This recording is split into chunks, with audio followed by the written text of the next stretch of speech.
పెద్ద కిరీటం, అనంతమైనటువంటి బాహువులు, అన్ని బాహువుల యందు ఆయుధములు కట్టుకుని మహానుభావుడు అడుగు తీసి అడుగు వేస్తూ వస్తూ పెద్ద గర్జన చేస్తూ తల ఇలా ఊపితే ఆ కేసరములు తగిలి దేవతలు విమానంలో వెడుతున్న వాళ్ళు భ్రంశమై విమానాల్లోంచి కింద పడిపోయి ఆ మేఘములన్నీ కొట్టబడి పర్వతములన్నీ ఘూర్నిల్లి సముద్రములన్నీ పొంగిపోయి భూమండలమంతా కలత చెంది స్వామి నరసింహావతారం వచ్చింది. ఇప్పటి వరకు విష్ణుమూర్తి ఉగ్రతత్వాన్ని పొందనటువంటి వాడు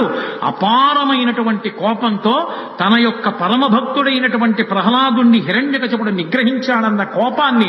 ఆపుకోలేక ఉగ్ర నరసింహావతారమై వచ్చాడని లోకమంతా భీతిల్లిపోతే 33 కోట్ల మంది దేవతలు ఆకాశంలో నిలబడి స్తోత్రం చేస్తుంటే హిరణ్యకశపుడు ఆ వెలుతురు చూడలేక స్వామి చుట్టూ తిరిగి గదాదండంతో కొట్టడానికి ప్రయత్నిస్తుంటే